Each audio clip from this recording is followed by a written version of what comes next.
One of the most defining aspects of competitive Smash Brothers has been the removal of technique almost 15 years ago. In Melee, they have wave dashing. Basically, everybody knows this technique who follows Smash Brothers. If you're watching this video, you know what wave dashing is. I'm going to explain it anyway. It was super good. It let you jump, and then immediately once you're done jumping, you could air dodge right into the ground again, and that would let you move pretty far across the stage, or very close, depending on what angle you air dodged into the stage. So if you did a very wide angle, then you would slide on the stage super far, and if you did a very close down angle, then you would only move like a little tiny bit. All the different air dodge angles let you do some really awesome microspacing. You could choose exactly where you want it to go on the stage. If you did like a longer wave dash, then you could use grounded attacks on the ground while you're moving, which is really good. It let you approach or retreat with an attack. It gave you a grounded movement option out of jump, so if you were in a state where you could cancel it by jumping, then you could cancel that into grounded movement. This allowed for things like wave dashing out of shield, either towards somebody or away from somebody. It also allows for things like wave shining, where you shine and then you cancel the shine with a jump, and then you air dodge, and then you do another shine, and then you repeat and repeat and repeat until you kill somebody or you do whatever you want to end the combo with. You could also wave land onto platforms, which allowed for a lot better platform movement compared to N64. And by building off of wave landing, they figured out that if you drop off stage and then you jump and then you air dodge onto the ledge as early as possible, you could do a ledge dash, which gave you a really good option to get off of the ledge, which is super, super useful in Melee because Melee does not have very good ledge options, especially once you're past 100% and your ledge options become incredibly slow. And then when Brawl released, everybody was incredibly pissed because in the move from Melee to Brawl, they removed directional air dodging, which removed wave dashing, because that's exactly what you needed to wave dash. You needed a directional air dodge into the ground. Wave dashing wasn't the only technique removed in between games. There was also Dacus, dash attack cancel up smash, which was a really cool movement option in Brawl that allowed you to cancel your dash attack into an up smash. So it let you slide across the stage and do an up smash. It was really good. In the move from Brawl to 3DS, it actually stayed in the game, which was really cool. It was a lot harder to input. I think it was frame perfect, but it still was good. It was really hard to do, especially on a 3DS, because the controls are awful. But it's still like a good option, especially if you had a new 3DS, so it was easier to actually input. Dacus gave you another burst option. It opened up new combos, and it even opened up new kill confirms. Sheik in specific had a really good Dacus. If you want to learn more about Sheik in vanilla 3DS, I highly recommend this video by Big Bang Bot. It's like a 17-minute video. It's really, really good. He claims that 3DS vanilla Sheik is on the same level of like Brawl Meta Knight or Wii U Bayo. I don't know how true that is, but it's still like an interesting video to see how busted vanilla 3DS Sheik was. But eventually Dacus was removed. Not in between Brawl and Smash 4, not in between Smash 4 and Ultimate, but in between Smash 4 and Smash 4. In the move from 3DS to Wii U, Dacus was just patched out of the game. In Smash 4, a new version of influencing your knockback and trying to survive longer, similar to DI, was added. It's called vectoring. It basically allowed you to hold up or down and increase or decrease your knockback. So if you held up on the control stick, then you would increase your knockback, and if you held down, you would decrease it. In Smash Ultimate, it's called LSI, or Launch Speed Influence. And for most characters, it wasn't that crazy of a mechanic. But there was one character, Wario, who was completely busted with it. After being hit by an attack, once Wario's hit stun ended, he could completely alter his momentum's direction. So as Wario, after being hit by knockback, you could hold up on the stick for a second before your hit stun ended, and then you could move it in any direction you wanted to, and you would go flying across the stage in that direction. It's insane. It's so cool. This technique is called vectoring because it's Wario's weird little interaction with vectoring. It gave Wario an insane disadvantage. It let him, after being hit by any attack, as long as there wasn't a follow-up, you could just fly right back into that person that just hit you and attack them with something like a forward air or a nair or an up air or a waft for a kill. You could also just fly away and not get hit by any other attacks. You could fly to ledge. You could curve your trajectory to avoid attacks from your opponent and get back on stage. It's just like, it's just so good. It's oh, I wish they kept it. It's so cool. It just gave Wario such an amazing recovery and disadvantage. Gave him cool mix-ups where if you hit him with a weak attack, he just flies right in, hits you with the waft, and then you die, and you're like, oh, okay, I wasn't expecting that. And also, if you held up for too long, you would just fly up and kill yourself off the top of the stage. So it's just like a very goofy, funny technique that looks hilarious even when you are doing it correctly. But they patched it out, and it's sad. They patched it out. It was on the 3DS, wasn't even on the Wii U version, but they patched it out. They just removed it, and now you cannot do it unless you have a vanilla version of 3DS. And now we're finally onto Ultimate, finally onto techniques that were in the game, and then they got the boot from Sakurai. The first Ultimate tech I'm talking about is going to be the buffered item hold attack. This was patched out in 3.1.0, and it basically allowed you to buffer any attack other than dash attack while you were holding an item. So you could be holding an item and still do an attack. Right now, you can't do that. It was so good. To input this, you want to hold the grab button at least 10 frames before an animation ended, and then within a frame of pressing the Z button, you want to press the A button, and then you would release the Z button while still holding on to the A button, and that would buffer an attack without dropping the item or throwing the item. But yeah, it's insanely broken. It opens up a lot of new combos, mostly on the ground, because in the air you could still do Z drop, instant recatch with an aerial, but on the ground, like, you just didn't have that option. So with this tech, you can now use a tilt attack or a smash attack on the ground while holding an item, and then you could throw an item after you use that attack. It also allows you to threaten all your options while you're holding an item, which is super busted, because right now, Diddy Kong has a lot of great options while he's holding his banana, but you know he's not going to be down tilting you. You know he's not going to be forward tilting you. He's not going to be down smashing or up smashing, but with this tech, he could. And so he had access to his entire kit other than dash attack. Another great way to use this was to buffer a normal after pulling an item. So if you're pulling a peach turnip, and then you could do a down tilt rather than throwing the item forward. So you could down tilt, and then you could throw your item, and then you could do your crazy combos. Today, if it was still in the game, we'd be seeing a lot of crazy stuff. The thing that comes to my mind is like Diddy Kong. Currently, if banana's on the ground at ledge, he can down tilt to pick up that banana, and then he can slingshot and Z-drop the banana into a dare for a kill at like 30 or 40 at the ledge, which is like insane. But banana has to be on the ground, and the person cannot be tripping on the banana. Because if they did, then it would disappear.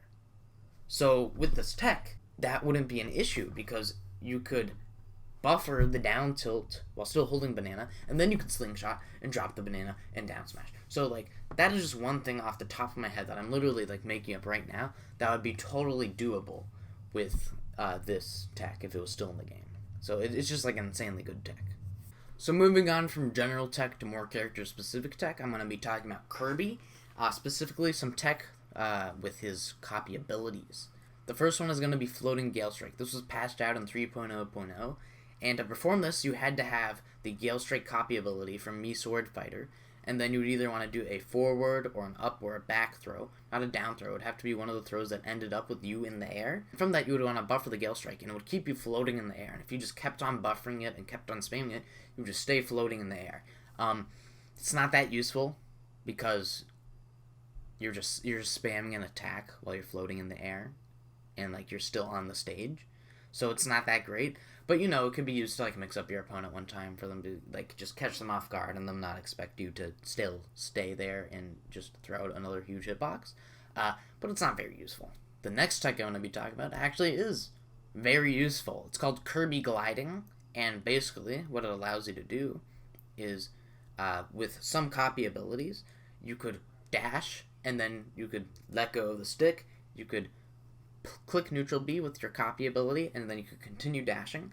And what it would do is it would let you slide across the stage while you're doing your copy ability, either forward or backward. But if you do forward, usually you're gonna get more of a slide than if you go backward.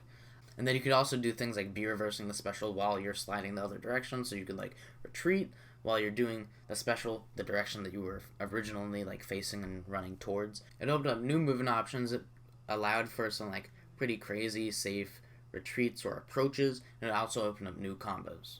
Before 3.0.0, this could be done with Mii Sword Fighter's Gale Strike ability, which pushed Kirby like across the stage. It was really pretty cool and pretty good also, although not the best. And then before 3.1.0, he could also do it with Olimar's, which is super good because it throws at the Pikmin, but the Pikmin actually have hitboxes with Kirby's copy ability, so it opened up a lot of new combos and kill confirms and crazy movement, and super good with Olimar, but it was eventually patched out, which was sad. And then also with Olimar's copy ability, which was patched out, I believe, in the same update, was if you used Pikmin Pluck in the air, then you landed during that animation, it would still carry momentum and you could slide on the ground. It's not super great because it's pretty laggy, but, you know, it's can allow for some microspacing or some movement mix-ups. I think it still could be used. Moving on from Kirby, we're now going to be talking about Luigi's patched out tech, the Super Cyclone. This was patched out on 3.0.0, and what it allowed Luigi to do is have a completely invincible Cyclone. To do this, you would have to fall off of a platform or the stage exactly at frame 8. So it's a frame-perfect tech. But what it allowed you to do is have invincible edge guards in 2 frames, which was super good because you could literally just like cover the ledge and you are invincible, and you have this hitbox that has a lot of kill power at the ledge, and like there's nothing they can do. They get hit by it and they die. And also, if you wanted to, just allowed you to have an invincible option in neutral, which like is alright. It requires a little setup obviously because you have to cyclone and then fall off a platform at frame 8. But you know, you did just have this invincible option. But if they saw you going for it, you know, they could just walk away and not get hit by it and then punch the endlag. However, something that you could do to reduce the worry of your endlag being punished is if you mashed, and I mean if you mashed a ton. This is like task levels. Like, I don't think anybody has actually done this humanly. But if you have a task level of mashing, then you can mash your Cyclone, and if you also have task levels of precision, because it's insanely precise, but if you have task levels of precision, then you could mash all the way back to where you started with your Cyclone, and then you could just repeat it. And by doing this, you're only going to have 3 frames of vulnerability between reps, but you could just repeat and repeat and repeat an invincible Cyclone. So you could just like have a huge hitbox where there's only 3 frames or they can punish you, and it's just dumb. It's basically a stalling tactic, but it's a good stalling tactic. It's not fully invulnerable, but it still is like very hard to punish. And sadly for Luigi players, but luckily for everybody else, the precision and the mashing is just way too much. It's maybe just completely impossible for a human to even do. But I usually try to stay off of saying stuff like that, because if you give people enough time, somebody's going to do it, and somebody's going to get really good at it. The repeated invincible Cyclone isn't super great, but it can be used to like time people out, or if somebody's trying to camp you, then you can just do that forever and say, hey, I'm not going to deal with your projectiles, I'm just going to stay on this platform and spin around a whole bunch. Now we're moving on to Game & Watch. These techs were found super early in the game's lifespan. One of them is just alright, and one of them is kind of insanely busted and is very dumb. One of these techs is the Displaced Up Air. It was removed in 2.0.0. It isn't that great, but basically, if you landed on a slope, the frame that your up air projectile was supposed to come out, then instead of coming out from you, from the Game & Watch, it would come out from the center of the stage. And this isn't that great, but it did open up some new combos. So if you hit somebody to the center of the stage, then you could do an up air, or if you threw somebody center of the stage, or during like a doubles, if your doubles partner hit somebody to the center of the stage, then you could land on a slope and then do an up air to hit it, and then they could go and follow that up, or you could follow it up. But yeah, apart from combos, it can be used to apply pressure to somebody holding center stage, or apply pressure to somebody who is on a platform that is centered on the stage. And this tech is just alright. It's not like that busted or anything. Now we've got bucket sliding, which was also removed in 2.0.0, and this is just insanely busted. If you dashed, and then on frame 18 of that dash, you let go, and you use down B, and then you continue to dash immediately afterwards, Game & Watch would just be holding his bucket out and be running around on the ground, sliding everywhere with his bucket out, and it would still project things. If you were hit or if it absorbed a projectile, then it would stop and it would just go back to normal Game & Watch. But if you weren't hit and you were just reflecting projectiles, then you would just have the bucket out and be able to run around the stage with the bucket out. It's insanely broken. It is such a good anti-camping tool. It lets you just approach people who use projectiles. I mean, like, Olimar. Like, dude, what is Olimar gonna do against that? That is stupid. Now we're going past melee characters, and we are now at the brawl characters. First, we're going to be starting with Snake's Self-Stick. This was patched out in 2.0.0. What it allowed Snake to do was stick his C4 to his own hand. To do this, you would want to ledge cancel between frames 10 and 19 during your aerial C4 plant animation. If you did this, then the C4 would just stick in his hand, and it would just carry on like any other C4. If it came into contact with the ground because you were crawling around on the ground, or you down tilted, or you did anything else where your hand is going to be hitting the ground, then it gets stuck in the ground. Or if you use an attack where your hand comes into contact with the opponent, then it will stick onto the opponent, and then they take all the knockback from being thrown up or whatever, or up smash or whatever attack you did, and then you can detonate the C4 while it's on them, and it kills them. It made it a lot easier for Snake to be able to stick C4 onto people, because before, he had to go through the whole C4 animation while he's right next to them. Now he can do it by himself, and then he can just get it onto them later, and then explode it. And a little funny thing is, even when Snake dies with it in his hand, it will stay in his hand. But it's also still on the normal C4 timer, so you're probably not going to be dying with it on your hand, and even if you do, you're probably not going to have very much time to use it before it explodes on you. Now we're moving on to King Diddy, who has some of the most advanced techniques in Smash Ultimate, which is hilarious, because he is such a terrible, terrible, horrible character, in my opinion. The first one is Gordo Boosted Upbeat, or G-Bub. This was removed in 3.0.0, and basically, if you used side B, and then immediately buffered an up B in the other direction, you would get like a 60% horizontal increase for like the distance you traveled. And if you did it the other way, where if you sent Gordo in this direction and then you upbeat into the same direction, then you would get a decrease by the same percent. So you could basically microspace and mix up how far you're gonna go with your upbeat.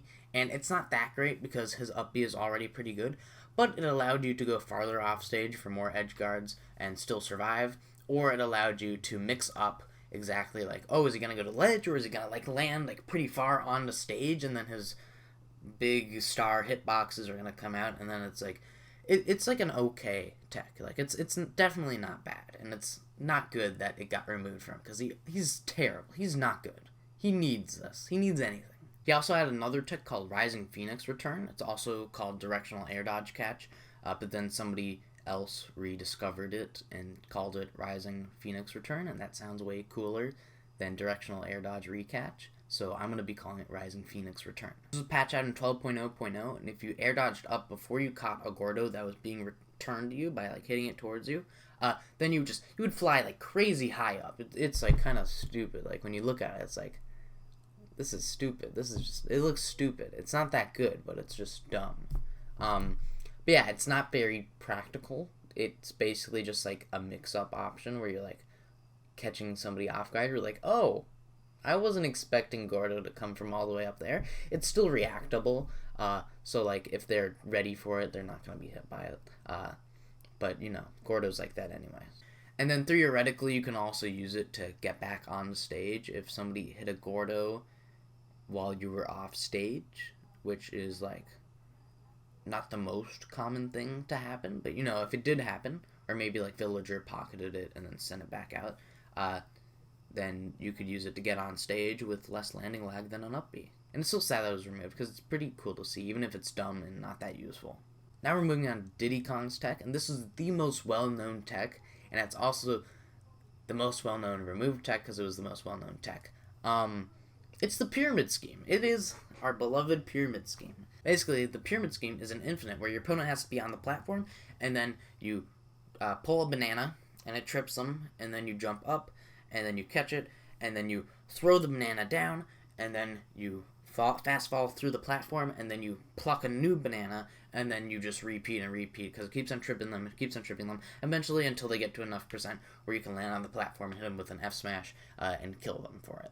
Now, the pyramid scheme was amazing for platform pressure, because it is so scary when you are on the platform and there's a Diddy Kong beneath you, or anywhere on the stage, really holding a banana, because he can just jump up and throw the banana at you, and if it hits you on a platform, then you're stuck in the pyramid scheme, and you will die, because it's an infinite, and you die from the infinite at the end.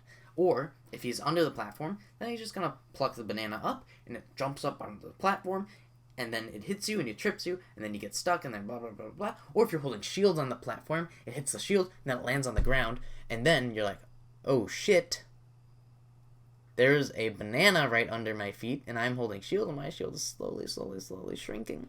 And there's a Diddy Kong under me who is so excited to trip me and just kill me with an infinite. And then you get hit by a banana, because you drop shield, and there are 2 hits of banana, and it will stay on the ground after a pluck. And so you get hit by it, and then you get infinited to death. Or, if you're a little smarter, then you're going to hold shield, and then banana's going to be sitting right underneath your feet while you're standing there on platform. And eventually, your tiny little shield's going to shrink so small, you're going to be hit by it, and you're going to die, because Diddy Kong's waiting for you right underneath with his banana, waiting to infinite you to death. And not only that, but Diddy Kong would love to throw you on to platforms, or hit you on the platforms, do anything to get you on a platform, because then he can pluck banana and start the infinite. Most of the time when Diddy Kong did a down throw, he's going to hit you with a back air or a nair or an up air, and so most people weren't even expecting to have to tech or anything, or do anything, because they're just expecting to be hit by a bread and butter.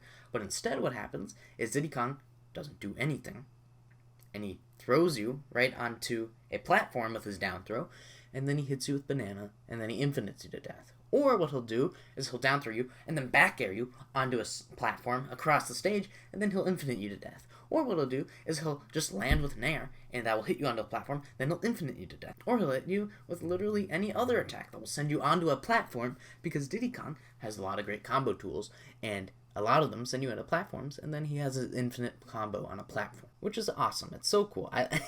Like, it's broken, it's stupid, but it's also very, very cool. But Nintendo disagrees with me in my opinion of how cool the pyramid scheme was. After it was done on 2 separate live streams, one in Japan and one in America, where Dakpo did it on Gluttony, Nintendo saw it and they decided to patch it out and patch 8.0.0. So they added more endlag to Banana Pluck, and they said, okay, we're done. No more pyramid scheme. No more infinites with the Diddy Kong. And then Diddy Kong Labbers discovered more infinites. One was called the multi-level marketing, where it's basically just pyramid scheme, but instead of just throwing it down, you're going to be alternating between a footstool down throw and a footstool Z drop. So it was harder, but it was still definitely doable in tournament, and it was still super broken. And then another version was done on the ground. It's only done on big bodies. It can be done on Donkey Kong, Bowser, Samus, Dark Samus, King Dedede, Pac-Man, Bowser Jr., King K. Rool, and Piranha Plant. And basically how they did it was you would pluck the banana facing away from them, like right next to their bodies, so that when you plucked it, it would hit them. And then from there, you would jump up, you would footstool onto them, and then you would instantly Z-catch the item, the banana, and then you're going to down toss it instantly after you catch it, and then you are going to fast fall and land with a banana pluck again right onto them, and you're just going to repeat that across the stage either way, and it eventually kills. So Nintendo saw this and said, oh my god, you guys found more infinites to Diddy Kong's banana. We're going to patch it out again in 11.0.0. And now there are no infinites that you can do with Diddy Kong's banana, which is a little sad, but also very healthy for the game. Moving on from that, this is probably my favorite tech in all of Smash Brothers history. This is so cool. I love it so much. Other than like vectoring maybe, this is, oh, it's so cool. I love it. It's called Zombie Pikmin. There was a version of this in Wii U, but this functions differently. Basically, while you are charging a smash attack with Olimar, your Pikmin are vulnerable. They can be hit and they can be killed. Now specifically, if you're Olimar and you're charging down smash, and your Pikmin gets hit and killed, and then Olimar also gets hit with that same attack, then that Pikmin will no longer die. It's not dead. It goes back into your party. So if it gets hit again, then it will die. It will latch on to enemies, and that's where it gets really, really cool. If it's latched onto them, or if it's running around, and you use your whistle, it will not come back to you. It will stay latched onto them, or it'll just walk over to you normally. But it won't, like, fly over to you like all the other Pikmin. But it still will move it to the beginning of your party. So, it's latched on to your opponent, but it's in the beginning of your party. And as long as it's in the range of Olimar's normal attacks with a smash attacks, where he can do desyncs normally, he can do any attack with that Pikmin. He can grab with it, so he can grab somebody who has a Pikmin latched onto him, and it's not anywhere near him. He can just grab them out of the air. He can use smash attacks. He can do an up smash, he can do a down smash, he can do an F smash while it's latched onto them, while he is not next to it. He can also use aerials. His aerials will become disjointed if somebody has a zombie Pikmin attached to them. You can do a back air, or you can spike them off stage while you are not next to them or not right above them. You can do an up air to combo them. I mean, like, it's not that useful because you have to be hit by an attack that will kill an entire Pikmin. But once you do it, it's so cool. It's just like the coolest thing ever. But yeah, sadly got patched out. Now these next techs that we're going to be talking about not only come from characters from the Wii U, but they're also insanely broken and probably the most important techs from Smash Bros. Ultimate history that were then removed. I mean, like, they're so good. They're very, very good. First one is a Duck Hunt tech. It's called Pingus. It was patched out in 11.0.0. To understand this tech, you have to know how Duck Hunt's ping works and how it's used. So the ping visual shows up in all of Duck Hunt's smash attacks, and also whenever he hits neutral B, whenever he has a can out or a side B out. The neutral B ping comes out frame 1, the visual comes out frame 1, and the hitbox comes out frame 1. Now for the smash attack pings, the hitboxes come out 5 frames after the visuals do. Okay, so you see them come out before the hitboxes actually do come out. If you input a neutral B ping at the same time that the visual ping of a smash attack comes out, then those smash attack pings will also have their hitboxes. So they will have their hitbox come out 5 frames before, but then the normal hitboxes also still come out. So you get 2 hitboxes within 5 frames of the smash attack. What it did is it increased the speed of Duck Hunt smash attacks by 5 frames. It also doubled their damage because you're doubling the hitboxes. That's why Pingus is also called the reticle duplication glitch. By doubling the damage of a smash attacks, it also increases the kill power by a significant amount. F smash was pretty hard to time the ping duplications, but down smash, as long as you got the first one, you could just buffer the other pings and it would duplicate them. And with up smash, after you hit the first one, the next pings would come out at 180 BPM. One reason why it was super important for Duck Hunt was because it would just increase his kill power by so much, which was really good for Duck Hunt because Duck Hunt has a lot of trouble killing. It also gave him a frame 7 out of shield option, which is really good because he is not very good currently at dealing with shield pressure because he just doesn't have that great of out of shield options. This was, like, insanely good for Duck Hunt. Like, if this was still in the game, Duck Hunt would be like an entire tier above where he is. It's probably the second best tech in the game ever. Moving on, I'm going to be talking about literally the best technique in Smash Bros. Ultimate history. It is insanely, just like, I've said insanely broken a lot during this video already. This is literally the dumbest, stupidest, like, brokenest thing you have ever seen. It's Mega Man's Pellet Cancel. This was patched out in 2.0.0, so we had no idea how broken it was. Looking at it now, it is just like, dude, if that was in the game now, Mega Man is undisputedly the best character in the game. If Mega Man is shooting pellets, then he can jump and then cancel it into any special, including Leaf Shield. Now, if that doesn't sound insanely broken to you, I'll explain how it is. Pellets are insanely good at controlling neutral. They give Mega Man probably the best neutral in the game. The only issue with them is they do very, very low damage. It's only like 2% per lemon, and you're using them a ton, so they're pretty stale. So why the character's best rep, Peanut, does not think they're very good and is trying to get out of using them almost entirely. Like, he's still using them, but he's not trying to rely on them for his neutral. With this tech, you can cancel the best neutral tool in the game into an insanely high damaging combo tool. This means that Pellet's current issue with barely having any reward is completely removed because you can cancel it into an insanely rewarding attack. So starting around 70%, you could cancel Pellets into Leaf Shield, and then cancel Leaf Shield into Metal Blade, into Up Tilt, and Kill. It's so broken. And that's actually a great time to move into the next Mega Man tech that was removed, which is his forward toss Metal Blade Leaf Shield cancel. This was patched out in 3.0.0 and allowed you to use Leaf Shield, and then you could skid and then throw your Metal Blade forward, and that would cancel the normal Leaf Shield. And you could throw the Metal Blade at somebody, it would hit them, and then you could combo into that.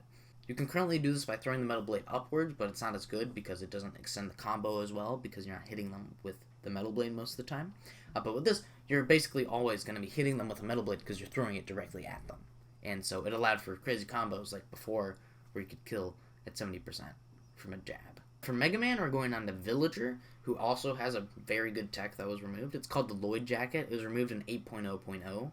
When Villager uses Side B, it puts out Lloyd in front of him, and then it shoots it out forward. While Villager has it in front of him before it's moving forward, if it takes 12% of damage, then it will explode and do a lot of damage and knock back to the opponent.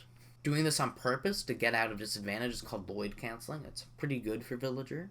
And with Lloyd Jacket, you could get that version of Lloyd to be stuck to you at all times, even past death.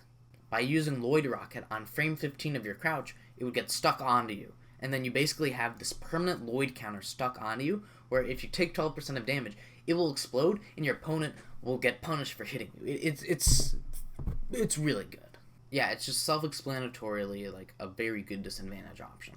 Now we're moving on to Wii Fit with some ball jank. We've got ball warping and ball passing.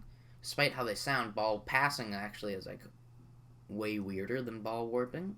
But yeah, they were both patched on 3.0.0. And with ball warping, if you use Side B directly under the lip of the ledge, it would basically warp the ball right on top of the ledge. And it allowed you to do things like get up attack to hit the ball while it's on ledge, or use an aerial or anything. It was basically just like a header cancel, but from off stage. Then we've got ball passing, which looks very, very stupid. Basically, if there is a stage where they have an inclined bottom part of the stage, like Battlefield or Final Destination, and you use Side B directly on that slanted stage, then it would spawn the ball inside of the stage, and you could up B, and your up B hits the ball on the stage, and it shoots it upwards, and it hits somebody that's going to be on the stage. It's not that good, but it gives her a better ledge and planking game, and it's pretty cool that you can clip the ball into the stage and then hit it upwards and hit somebody on the stage. And the final tech is going to be Unlimited Rebellion Gauge. This is a doubles tech. It was patched out in 6.0.0, and it involves a team of Joker and Pokemon Trainer. In doubles, Joker's Rebellion Gauge actually fills up whenever his teammate takes percent. And if a character like Pokemon Trainer switches their Pokemon, Joker thinks he has a new teammate with new percentage, so it fills up his Rebellion Gauge a lot. And so you can just keep on getting Unlimited Arson. And this tech was actually banned at Glitch 7 because it was deemed too broken. Personally, I think it is pretty broken, but it's not nearly as broken at things like Pellet canceling or even Pingus and Lloyd Jacket. But yeah, that is every single Smash Ultimate tech that I could find that was then patched out later in the game. If you know any more, please let me know. And yeah, that was my video. Subscribe for more Smash Ultimate content. I'm in a mood to make more stuff soon. And yeah, have a good day.